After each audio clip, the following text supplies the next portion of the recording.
Huwag kayong mag-alala, okay lang yan, huwag kang matakot, okay lang yan. Nandito kami mga kaibigan mo, huwag kang mag-alala. Pero, pag nandun ka na sa sitwasyon na kailangan mo sila, kailangan mo ng tulong nila, or nagigipit ka na, kailangan mo sila, hindi mo na sila mahagilap. Ano kaya mararamdaman nyo kapag ganun, no? Medyo masakit, no? Parang nangako kayo, parang inasahan mo na hindi ka talaga matatakot kasi nandyan naman sila, pero pag kailangan mo na, hindi mo sila makikita. Parang ang sakit sa pakiramdam. Pero may mga sitwasyon din naman na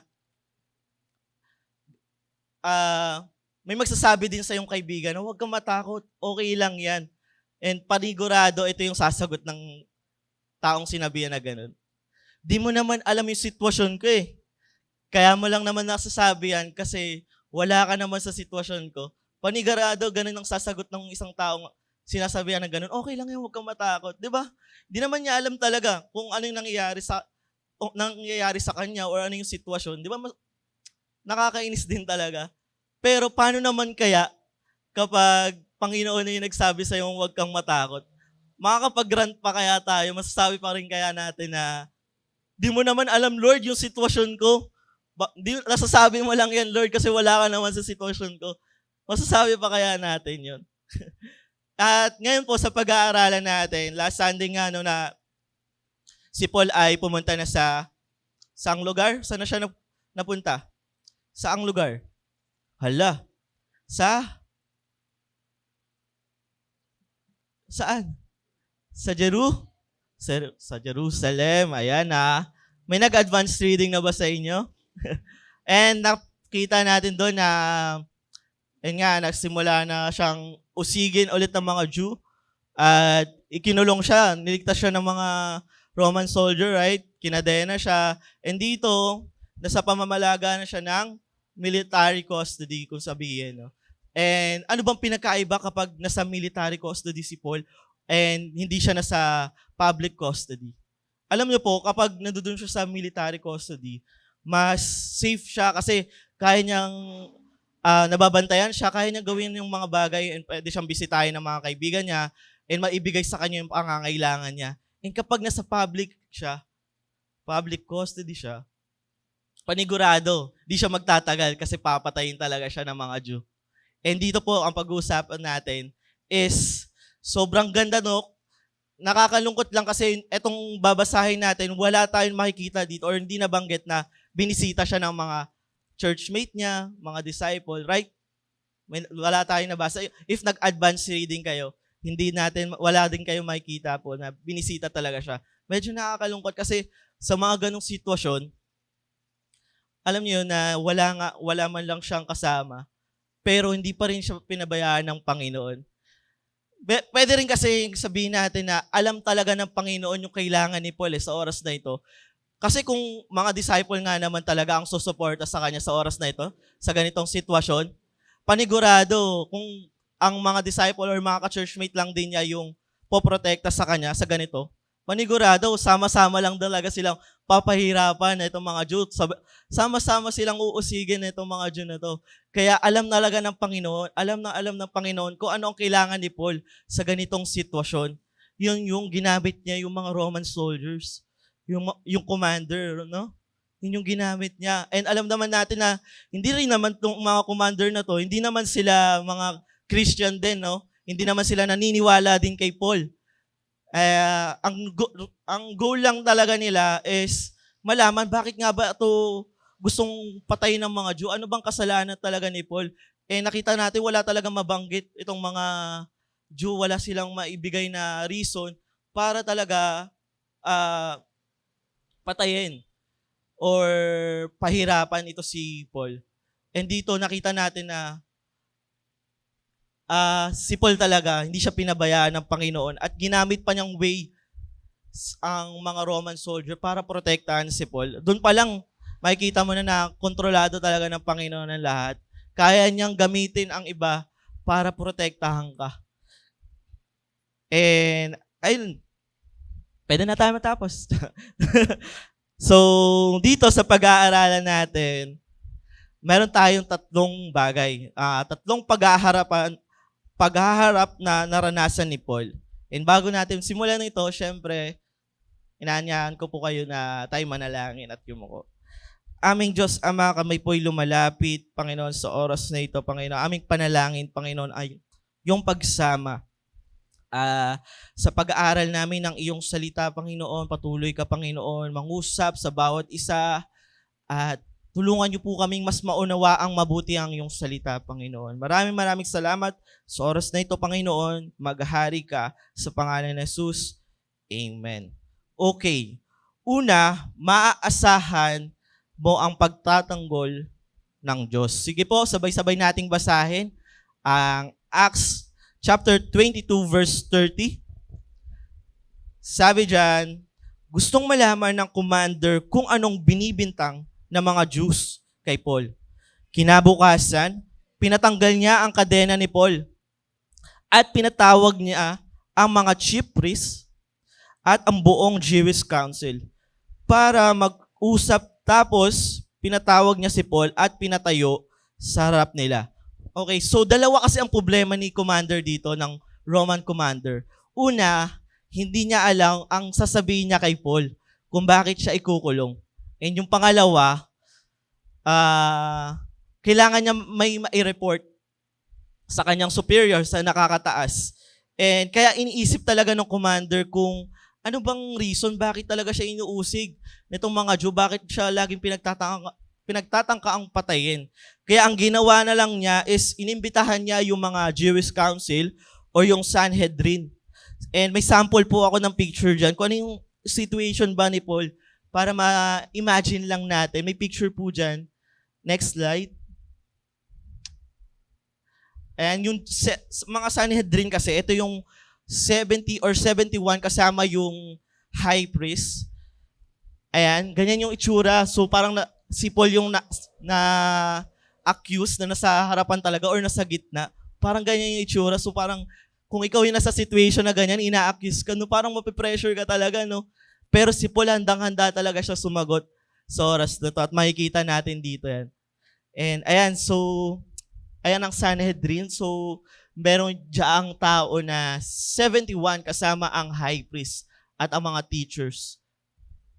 And possible din na dito sa mga student seating, andyan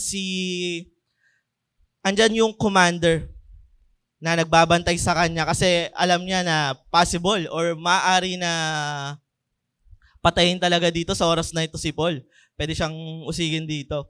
Kaya binabantayan din niya. Ayaw rin naman kasi ni Claudius or nung commander na mamatay si Paul. Kasi alam niyo po, katulad ng nabanggit natin before, sa pag-aaral natin, yung sa jailer. Naalala niyo yung jailer, right?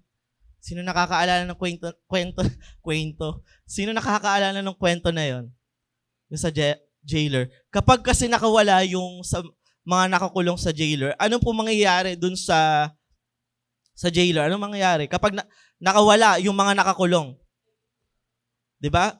Ang kapalit nun is doble or sa kanya mapupunta yung mga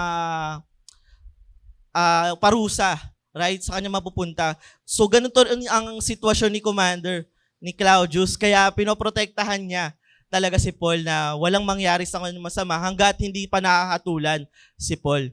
Kasi possible na pag namatay si Paul at napatunayan na inosente si Paul, panigurado sa kanya ang patong o siya yung sa kanya ang balik talaga ng parusa. Kaya iniingatan niyang bantayan si Paul. And sabi dyan sa chapter 23, verse 1, tinitigan ni Paul ang council at sinabi niya, mga kapatid kong taga-Israel, sa buong buhay ko, malinis ang konsensya ko sa harap ng Diyos hanggang ngayon. So, tinawag ni Paul na mga kapatid din talaga itong mga Jew kahit na ganito yung ginagawa sa kanya, tinatawag pa rin niyang kapatid talaga. Tayo po ba, kaya natin tawagin na kapatid pa rin? Yung mga, parang yung, kahit nga yung kadugo na talaga natin na kapatid, no? Pag nag-away, parang hindi mo na ituturing talagang kapatid, may iinis ka talaga eh. Sa atin, wagan. So, may iinis ka talaga. Pero si Paul, tinatawag pa rin talaga niyang kapatid ko, kahit ganun na yung ginagawa sa kanya, pinapahirapan siya. Ganun ka buti talaga, ganun katibay yung pananampalataya talaga ni Paul sa sitwasyon na to. Pero may sinabi rin siya, no? Ang sinabi niya dito, malinis ang konsensya niya. Alam niyo po ba na madalas niyang gamitin ang salitang ito? Actually, dito sa chapter 23, 2 times niyang binanggit ang konsensya. And sa buong Bible, 21 times niyang binanggit ito. Sa Acts. Sa buong Acts. And agree ba kayo sa sinabi ni Paul? Agree ba kayo na buong buhay daw niya, if naaalala niyo yung nakaraan ni Paul, right? Tinawag pa siyang, sa panahon niya, tinawag pa siya noon na Saul. Tapos malinis daw yung konsensya niya. Buong buhay niya, malinis ang konsensya niya. Mag-a-agree ba kayo? Kahit na ganon, kahit na dati yung buhay niya, siya mismo yung nag-i-initiate na umusik sa mga or pumatay sa mga disciple, mga nagbabahagi ng magandang balita ng Panginoon. Kahit ganon, sinasabi niya na buong buhay daw niya, malinis ang konsensya niya. And alam niyo po na ito kasi inner judge natin ito. Paminsan, ito yung ginagamit natin kapag pumapayag, ito yung pumapayag sa atin kapag tama ang gagawin natin or pumipigil sa atin kapag mali naman yung gagawin natin. Sabi sa Romans chapter 2 verse 15, and sabi diyan, pinakita nito na nakasulat sa mga puso nila ang mga utos ng law. Pinoprove din ng konsensya nila na totoo ito. Kasi minsan sinasabi ng isip nila na mali sila, minsan naman pinagtadagon sila nito. Pero itong konsensya po, hindi to standard natin. Ito lang yung ginagamit natin para masunod natin yung standard natin. Or, ito, halimbawa na lang. Kapag, ang standard natin is ang salita ng Diyos, okay? Parang may isang bintana, kapag may isang bintana and yung liwanag na tumatagos dito, ito yung salita ng Diyos. Or ito yung standard natin. And kapag nadudumihan ito, nahihirapan pumasok ang liwanag, okay? At nahihirapan pumasok ang salita ng Diyos. And kapag tuluyan na itong nadudumihan ang isang bintana, hindi na nakakapasok sa salita ng Diyos. Ang isang tao ay may mabuti, kapag ang isang tao po ay may mabuti at malinis na konsensya, siya ay taong nagpapatuloy at hinahayaan niyang makapasok ang liwanag ng salita ng Diyos. So, meron ding 3 bagay na tinatawag na defiled conscience. Sabi sa 1 Corinthians chapter 8 verse 7, pero hindi ito alam ng lahat. Sanay ang ibang tao na may mga Diyos-Diyosan, kaya kapag kumakain sila ng ganung pagkain, iniisip pa rin nila na in-offer yun ng Diyos-Diyosan. Since mahina ang konsensya nila, ibig sabihin, hirap silang mag-decide kung ano ang tama. Feeling nila, nagkakasala sila pag kinain nila yon. So ito yung defiled conscience, ito po yung, meron ako next slide dyan. Sila po yung nagkakasala at hindi na sila nababagabag kahit nagkakasala sila. And meron din pong tinatawag na evil conscience. Sila naman yung nagpapatuloy sa kasalanan at wala silang pakialam sa konsensya. Nagpapatuloy lang silang gawin ang kasalanan. And meron din namang seared conscience. Sila yung nakokonsensya sa paggawa or pag nakakagawa sila ng tama. So parang baliktad, no? Nakokonsensya, ba't kung ginagawa to? Baliktad no? So tingin nyo, ano po kayo dito? Sana naman. Wala. Sana naman wala. Baka meron pa. Pero syempre, lagi natin sinasabi sa Mighty One, walang ganito. Okay? Kasi nasabi ni Paul na malinis ang konsensya niya kasi nung naging Christian siya, buong buhay niya na naging malinis ang konsensya niya at pinahayaan niya pumasok ang salita ng Diyos sa puso niya, sa buhay niya. And moving on, sabi sa verse 2, inutusan ng high priest na si Ananias yung mga nakatayo malapit kay Paul, na sampalin siya sa bibig. Sinabi ni Paul sa kanya, siguradong sasampalin ka ng Diyos. Napaka-plastic mo. Nakaupo ka dyan, pero hatulan ako ng ayon sa law. Pero ikaw mismo na lumalabag sa law kasi inutos mong sampalin ako. Anong ginawa ni Ananias? Nabasa natin. Anong ginawa?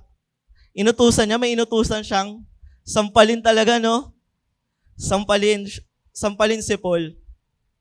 And hindi po ito makatao talaga kasi nakita naman natin, siya yung high priest eh. Pero ginagawa niya to. Instead na magbigay siya ng honesty at fairness, compassion at concern, hindi natin nakita dito sa ginagawa niya. Right? Si Ananias, alam niyo po, isa siyang corrupt na priest or pare. Kilala siyang masamang tao talaga. High priest siya, pero kilala siyang masamang tao. Ninanakaw niya yung tithes sa simbahan at ginagamit ang lahat ng kanyang kapangyarihan at kayamanan para lumakas yung kapit niya sa mga taga-Rome, sa Rome. Mas mahalaga sa kanya yung Rome kaysa yung pagbabahagi or yung kapakanan ng Israel. Tulungan yung Israel. Mas mahalaga sa kanya yung Rome. Kaya nga tinawag siya, sinabi sa kanya ni Paul? Hirap na, parang sakit na, no? Nung binanggit ni Paul, napaka-plastic mo. Alam niyo po, si Ananias ay sinampal din talaga siya ng Panginoon. Noong 66 AD, nung naghimagsik yung mga Jew sa mga Rome, bumawi sila, yung mga rebeldeng mga Jew. Si Ananias, tumakas siya nung panahon na yon at nagmamadali siya kasama yung pamilya niya. And then nagtago pa nga sila sa balon. At doon nag-start na brutal siyang pinatay ng mga rebeldeng Jew. So sinampal talaga siya ng Panginoon. And alam niyo po, once you are Christian, you are a leader, right? Tama po ba? Once na Christian ka, leader ka. Pero karamihan ngayon ng mga leader or mga Christian, instead na nagli-lead sa mga tao, sa mga nakakasalumuha natin, parang mali pa yung ginagawa natin. Pero nakita niyo dito, no? Kung ganun yung ginagawa mo, bilang isang Kristiyano, bilang isang leader ng Panginoon, ginagamit ka ng Panginoon eh. Nagli-lead ka para sa Panginoon. Pero kung ganun, ginagawa mo, napaka-plastic mong Kristiyano. Yun yung gusto sabihin sa atin ng Panginoon. Kung hindi mo ginagawa ng tama yung paglilid mo sa mga tao, paglilid mo para sa Panginoon, napaka-plastic mong tao. Napaka-plastic nating tao. Sana ma-realize natin yun na hindi pala dapat ganito. Naglilid tayo kasi ginagamit tayo ng Panginoon. Gamitin nating opportunity yun. Alam niyo po, opportunity ito yun na ma-involve tayo sa kwento ng Panginoon, right? Tapos, ganun lang, naglilid lang tayo, nagpapayabangan lang tayo, gusto lang natin mag-lead sa simbahan, nagli-leader lang tayo sa church. Kasi maangas, maganda, maraming tumitingin sa'yo, maraming nakakilala sa'yo. Famous ka kapag nagli-lead ka. Ganun lang. Hindi po ganun ang gustong gawin sa atin ng Panginoon. Gamitin po natin itong opportunity para ma-involve tayo sa kwento ng Panginoon. Yun po yung magandang plano sa atin ng Panginoon. And continue po, sabi dyan sa verse 4, sinabi ng mga tao malapit kay Paul, binabastos mo ang high priest ng Diyos. Sumagot si Paul, kapatid, hindi ko alam na siya pala ang high priest. Kasi nakasulat sa scripture, huwag kang magsasalita ng masama laban sa leader ng bayan mo. Okay? And dito nakita natin, mga leader sila. Nag-uusap, kahit si Paul, leader siya, nagbabagi siya, nagli-lead siya ng maraming tao. And sinasabi niya na huwag kang magsasalita ng masama laban sa leader mo. And as a Christian, no, tayo magsasama-sama tayo dito. Huwag tayo nagbabangayan dito. Hindi po tayo dito naglalabanan, nagpapataasan. Hindi po dapat kailangan magbanggit ka ng masamang bagay sa mga ka-churchmate natin or mga kapwa natin leader. And nakita natin dito na hindi nag-sorry si Paul, nag-reason lang siya. Di siya nagsasorry, pero ginagalang niya ang high priest. Pero yung tao ngayon na nandito, si Ananias, alam niya kasi na mali si Ananias, kaya hindi siya nagsasorry. And sabi dyan sa verse 6, napansin ni Paul na ilan sa mga nandun ay mga Sadducees at ang iba naman ay Pharisees. Kaya nagsalita siya ng malakas sa council. Mga kapatid, Pharisees ako at Pharisees din ang mga magulang ko. Nandito ako ngayon kasi umaasa ako na mabubuhayin ulit ang namatay. Pagkasabi niya nito, nagkaroon ng matinding pagtatalo ang mga Pharisees at Sadducees, kaya nahati ang buong assembly. Hindi kasi naniniwala ang mga Sadducees na bubuhayin ang mga patay. Hindi rin sila naniniwala sa mga angels o sa mga espiritu. Pero naniniwala ang mga Pharisees sa lahat ng to. Mas tumindi ang sigawan. May ilang teacher ng law, kakampi ng mga Pharisees ang tumayo at nagprotesta. Wala kaming makitang mali sa taong ito. Baka naman kinausap talaga siya ng espiritu o angels. Grabe na ang pagtatalo at nag-alala ang commander na baka magkaluray-luray na si Paul. Kaya inutos niya sa mga sundalo na gumitna sa grupo at kunin si Paul para dalhin siya sa kampo. So dito, hindi man gumana yung pagtatanggol ni Paul, okay? Hindi man gumana yung pagtatanggol niya sa sarili niya. Pero ang mahalaga dito na nangyari is nasabi niya yung nangyari sa Panginoon pa rin na merong nabuhay, ay mayroong namatay at muling nabuhay, right? Yun yung mahalaga na nangyari dito. Na at least kahit hindi man lang napagtanggol ni Paul yung sarili niya sa oras na yun, pero nabahagi pa rin niya yung salita ng Panginoon. And sa atin po, no, huwag kang mag-alala. Nakita naman natin dito na pinagtanggol naman siya kahit hindi niya napagtanggol yung sarili niya, pero pinoprotektahan talaga siya ng Panginoon gamit tong mga Roman soldier o itong commander. And dito sa atin, no, pinapakita dito na huwag kang mag-alala. Ibahagi mo lang talaga yung salita ng Panginoon. Bahagi mo lang yung salita ko. Ako nang bahala magpoprotekta sa'yo. And ganun yung ginawa ni Paul. Binahagi niya. Di man niya napagtanggol yung sarili niya, pero nabahagi niya yung salita ng Panginoon. Amen? And sa pamagitan nito, nahati yung Sadducees at Pharisees, right? Ang mga Sadducees, hindi sila naniniwala sa Hindi sila naniniwala saan? Sa muling nabuhay, napatay, right? And itong mga Pharisees, naniniwala sila saan? Sa sinasabi ni Paul na may totoong nabubuhay na patay. Okay? Pero lalo nagkagulo pa rin. At dito nakita natin niligtas. Hanggang ngayon, paulit-ulit nating pinag-uusapan ito na mayroong nabuhay, muli, at namatay. Pero ngayon, naniniwala ba tayo dito? Na totoo talagang may nabuhay? Tayo ba? Naniniwala tayo? Sila nagkakagulo na eh. Dito po kaya sa atin, naniniwala po ba kayo? Naniniwala po kayo? Ayan. Pangalawa, maaasahan mo ang pag-asa ng Diyos. Sabi sa Acts 23 verse 11, nung gabing yun, nagpakita ang Panginoon kay Paul at sinabing, huwag kang matakot. Naging witness kita dito sa Jerusalem. At ganun din ang gagawin mo sa Rome. Okay. So sabi dyan, alam nyo po, laging nangungusap ang Panginoon talaga kay Paul. Nakita naman natin sa Acts 22, meron doon, nung nasa temple siya, right? Kinausap siya ng Panginoon, karoon siya ng vision. And sa Acts 18, nung nasa Corinth siya, sinabi rin to ng Panginoon sa kanya. Okay?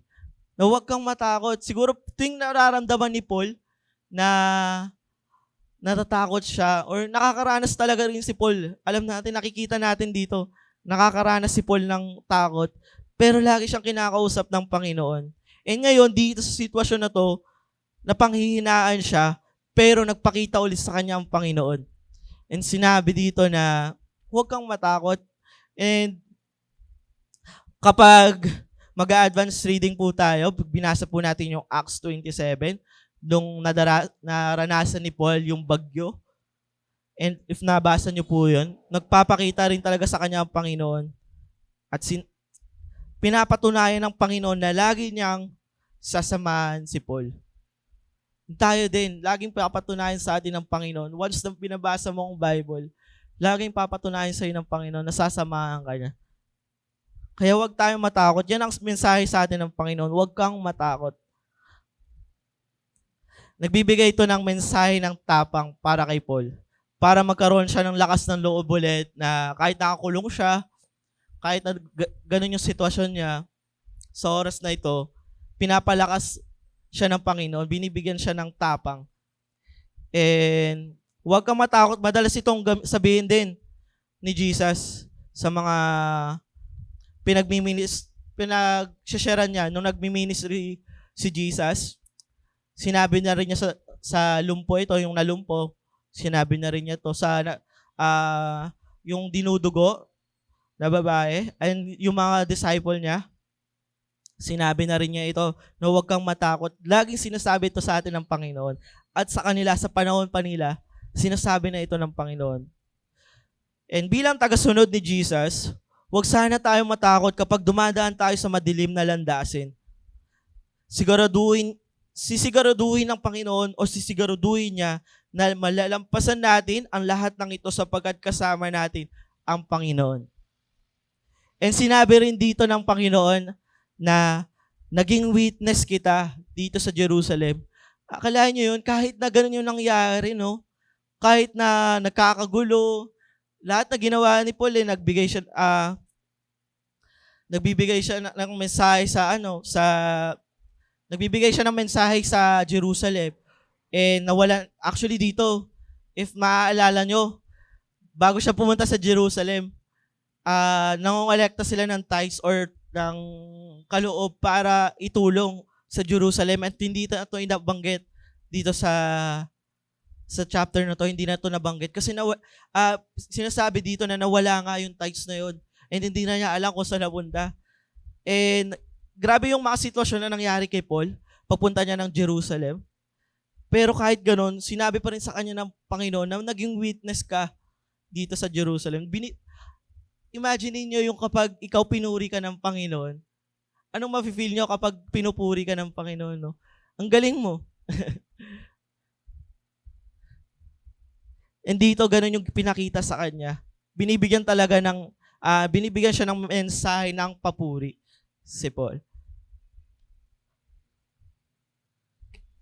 Kahit ano man ang nakikita mong nangyayari, hindi man ito maganda, ang mahalaga, alam niyo po kung ano mahalaga, kahit may pangit man or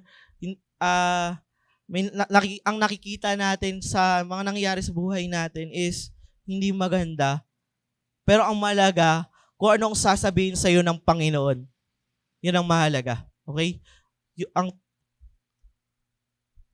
At sinabi din dito, ganun din ang gagawin mo sa Rome. At sa uli, yun yung sinabi sa kanya, yung pagtitiwala, pinagkakatiwalaan pa rin ng Panginoon si Paul.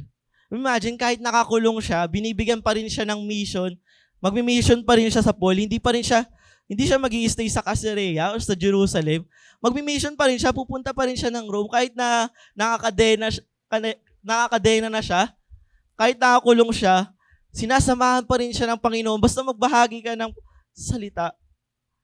Hindi pa rin natitigil si Paul magbahagi ng salita ng Panginoon, kasi pupunta pa siya ng Rome. Gagamitin pa siya ng Panginoon . Pero kahit sa ganitong sitwasyon, hindi talaga nagiging hadlang para magbahagi ka ng salita ng Panginoon. Kasi kung iisipin mo lang, poprotektahan ka ng Panginoon, yung Panginoon na bahala sa'yo na i-cover ka. And gagawin mong part is, papakita mo na lang, gagawin mo na lang talaga yung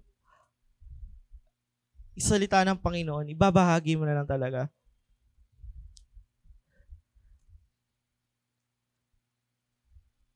And dumarating tayo sa point na natatakot tayo, parang walang nangyayari, patuloy na nahihirapan, pero babalik pa rin talaga tayo doon sa pinag-uusapan natin na mararanasan mo talaga, once na sumunod ka sa Panginoon, mararanasan mo yung paghihirap eh.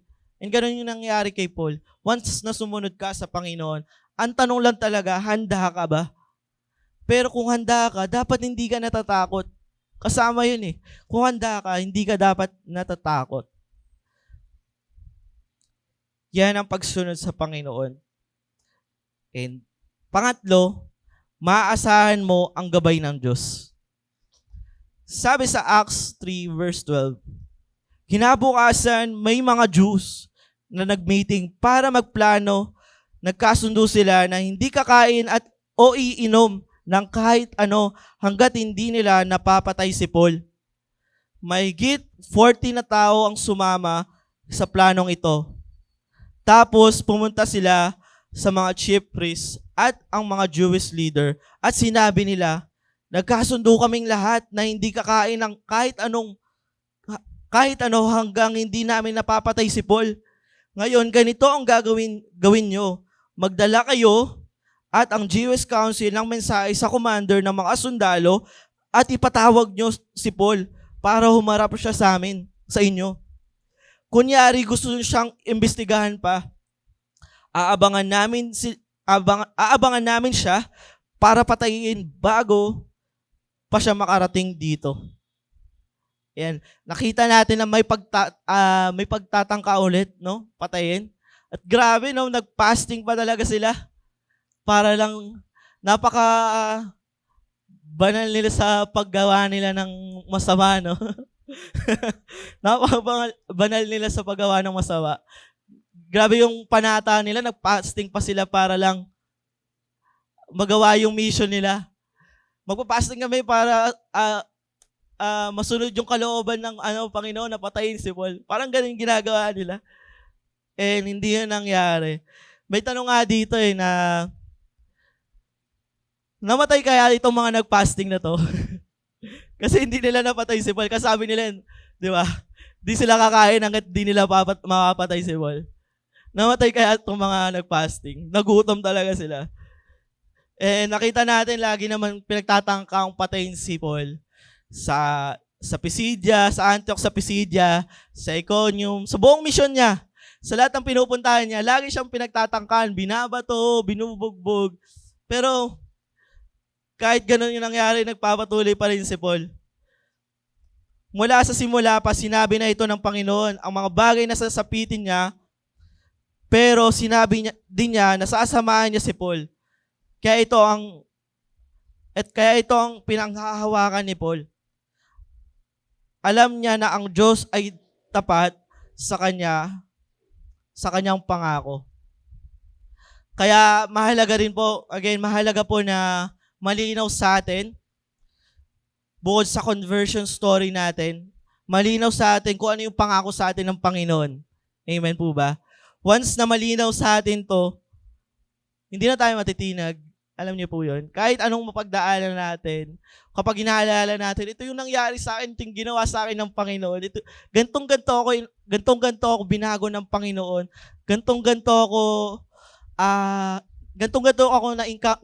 ko na-encounter ang Panginoon. And ito yung pinangako sa akin ng Panginoon. Once na malinaw po sa atin yun, kapag may mga nangyayari sa sitwasyon natin, nahihirapan tayo, balikan lang natin po yun. Hindi po tayo maliligaw or madadala sa mga gawain ng kaaway. And sabi dyan sa verse 16, pero may pamangkin si Paul sa kapatid niyang babae na nakabalita sa planong ito. Kaya pumunta siya sa kampo para warningan si Paul. Tapos pinatawag ni Paul ang isang officer at sinabi niya, dalhin mo ang binatang ito sa commander. May ire-report siya sa commander. Dinala ng officer ang binata sa commander. Tapos sinabi niya, inutusan ako ng preso na si Paul na dalhin sa iyo ang binatang ito kasi may ire-report daw siya sa iyo. Hinila ng commander yung kamay ng binata at kinausap in private. Ano ang ire-report mo sa akin? Sinabi ng binata, nagkasundo po ang mga Jewish leaders na ipatawag si Paul bukas para humarap sa council. Palalabasin nilang, iimbestigahan pa nila mabuti si Paul. Huwag po kayong maniwala sa kanila kasi may mga tao na nag-aabang para patayin siya. Mahigit 40 na tao sila. Nagkasundo silang hindi kakain o iinom hanggat hindi nila napapatay si Paul. Nakaredy na sila ngayon at hihintayin ang desisyon nyo. Sinabi ng commander, huwag mong ipagsasabi sa iba yung nireport mo sa akin. Tapos, pinaalis na niya ang binata. So, dito lang nabanggit, first time po lang po nabanggit dito sa buong Acts or sa kwento ni Paul, na meron pala siyang kapatid, no, na babae, and meron siyang pamangkin na binata. Dito lang po yung nabanggit. At sinabi din sa Philippians chapter 3 verse 8 na nawala na ang kanyang pamilya. Na siya ang nung simula naging Christian siya. And hindi natin alam kung ang kanyang mga kamag-anak ay tumanggap na sa Panginoon. Hindi rin natin alam, wala nabanggit kung ano nangyari sa pamilya niya. Pero pwede kasing possible na member pa rin itong mga kapatid niya or kasama pa rin doon sa lugar ng mga Pharisees or konektado pa rin itong pamilya niya sa mga Pharisees ay nabalitaan nila, narinig nila itong pag-uusap na to. Kaya sinumbong nila sa commander or sinumbong niya doon sa kay Paul, sinabi nila. And sabi sa verse 23, nagpatawag ang commander ng 2 officer at sinabi niya, mag-ready kayo, aalis kayong 9 p.m. papunta sa Caesarea, magsama kayo ng 200 na sundalo, tapos magsama pa kayo ng 70 na sundalo nakakabayo at 200 na sundalo na may sibat. Bagdala rin kayo ng mga kabayong may masasakyan ni Paul, dalhin nyo siya ng ligtas kay Governor Felix. Ay nakita natin dito na grabe rin talaga yung dedication ni Paul, no, sa pagprotekta. Yung tapang ni Claudius, paano niya protektahan si Paul. And paano kaya, sa tingin niyo po, paano kaya niya pinaniwalaan yung bata? No? Basta agad niya pinaniwalaan. No, naniwala agad siya, no, bigla na lang pumunta doon yung binata, nagsabi sa kanya, bakit niya agad kaya pinaniwalaan ito, no? Kahit naman, parang yun lang yung proof na sinabi, tas maniniwala siya. Pero ang pinaniniwalaan niya ito, nakatulong sa kanya to para magdesisyon siya nung oras na yan. Kasi siya yung magdidesisyon kung paano, or kung matutuloy ba yung pag-uusig pa nila or pag-imbestiga nila kay Paul. Pero pinaniniwalaan nila ito. And mapapansin nyo po, dito sa kwento ng Acts, laging yung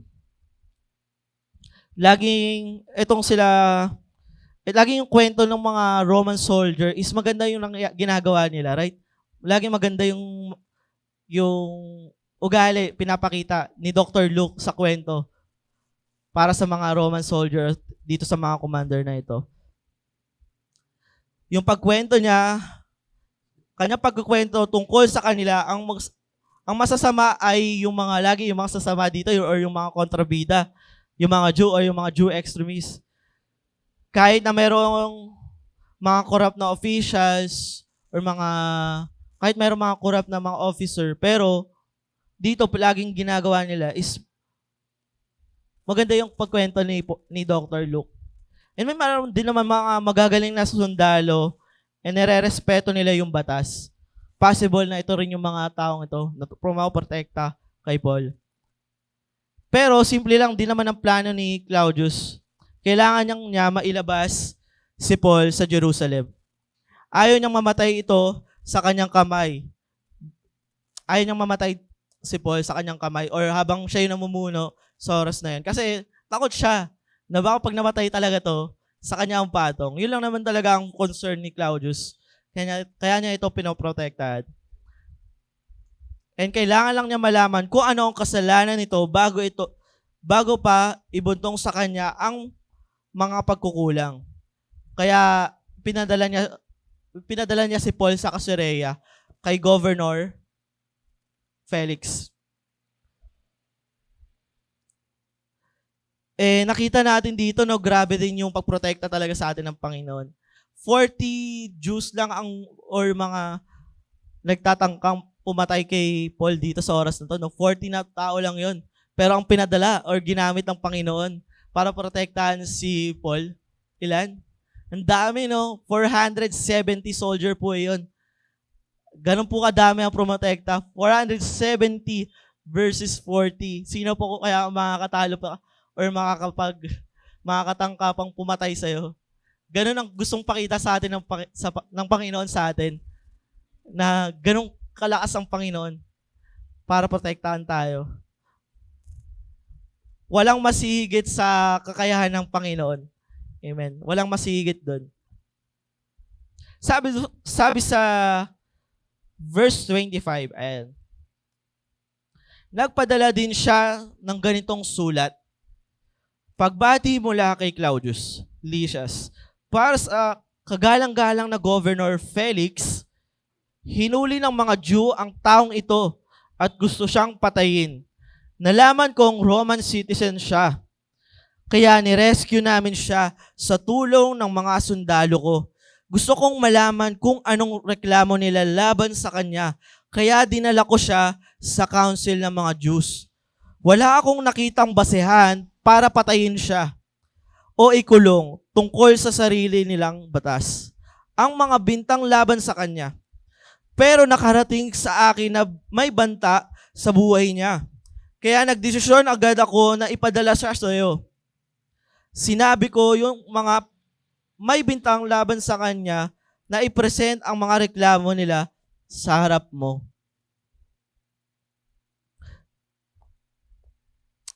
Ayan, so dito nakita natin na pinadala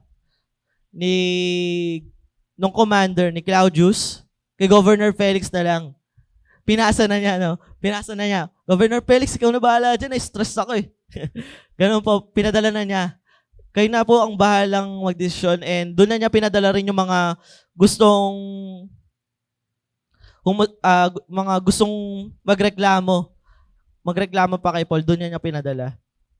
And dito nagpatunay talaga na sa buong kasaysayan, lahat ng Christian, dito sa kwento na to at sa pagbabasa natin ng Biblia, napapatunayan talaga na yung mga Kristiyano, wala silang ginawang mali.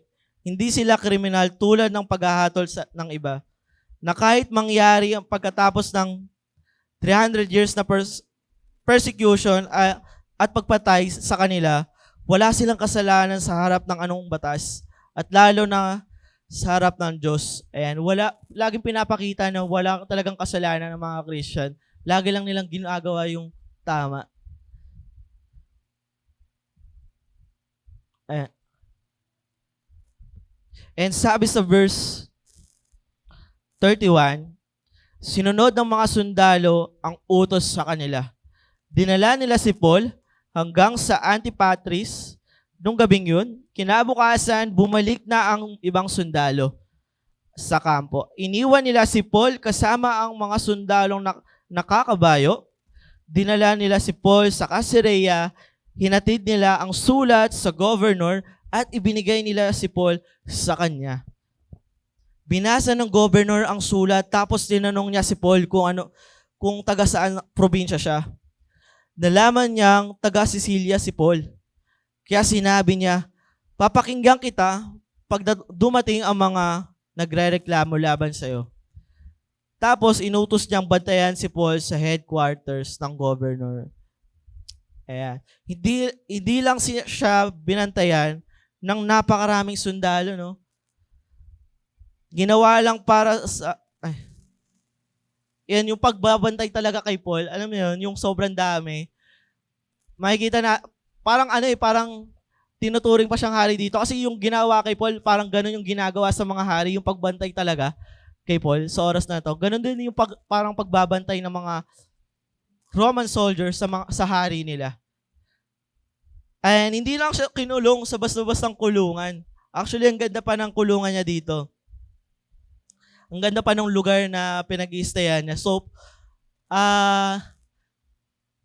grabe talaga yung pag-alaga sa kanya ng Roman soldier and pag-alaga sa kanya ng Panginoon.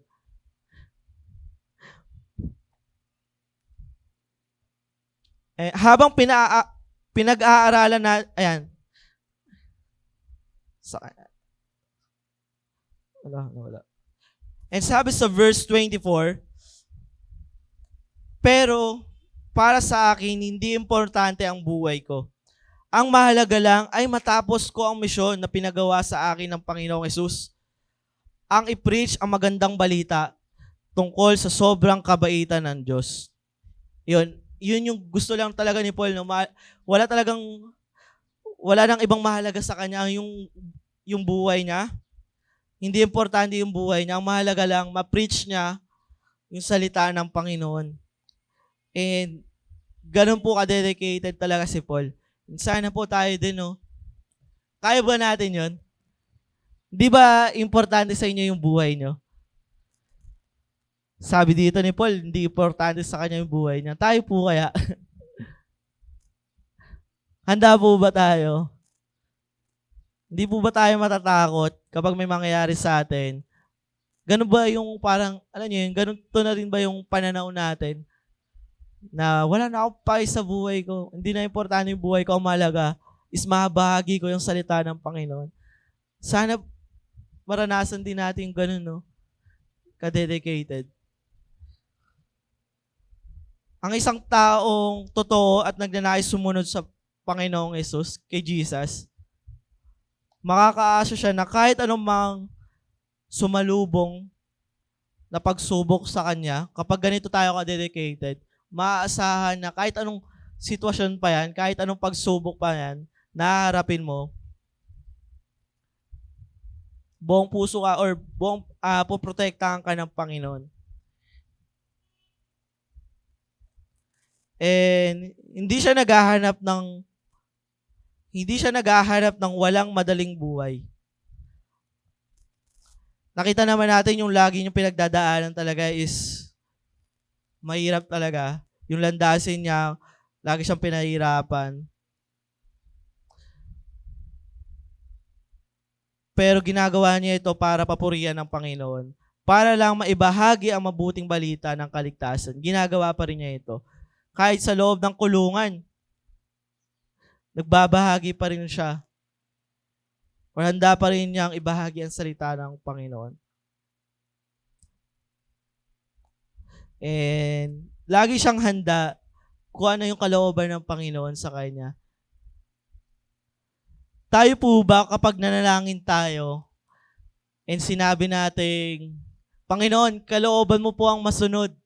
Pero pag pinakita na sa iyo yung kalooban pinakita na sa iyo ng Panginoon, ito yung kalooban na gusto kong mangyari sa iyo. Nahihirapan ka, mararanasan mo yung paghihirap.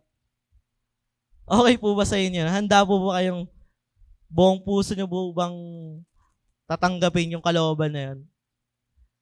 Kasi mararanasan talaga natin yung paghihirap sa pagsunod sa Panginoon. And ito po yung pinapakita ng Panginoon sa atin noon pa man. Sige po, tayo po ay tumayo.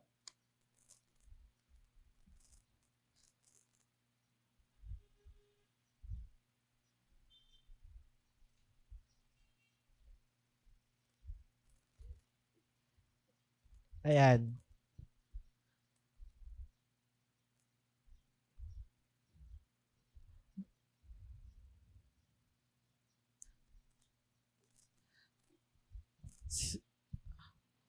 Dito, sa buong kwento, no, nakita natin na lagi niyang kasama yung Panginoon. Kahit man parang nag-iisa siya sa oras na to, wala man yung mga kanyang disciples, wala man yung mga ka-churchmate niya, pero hindi siya mag-iisa sa hinaharap niyang sitwasyon na ganito. Ang kanyang Diyos ay tapat, kaya wala siyang dapat ikatakot. Ang gusto sabihin sa atin ng Panginoon ngayon is sa oras na to, huwag tayong matakot. Yun yung gusto sabihin sa atin ng Panginoon. Huwag kang matakot. Sige nga po, sabihin niyo sa katabi niyo, huwag kang matakot dahil kasama mo ang Panginoon. Yes, mapapagod, mahihirapan, malulungkot, tama. Nakakapagod talaga ang buhay every week. Napapagod naman talaga tayo. Malulungkot, iiyak, makakaranas, mararamdaman din talaga natin yung worry, pagkatakot. Pero laging sasabihin sa atin ng Panginoon, kailanman hindi ka mag-iisa. Kasama mo ako. Kasama mo ang Panginoon. Amen po ba? Sige nga po, palakpakan natin ang Panginoon.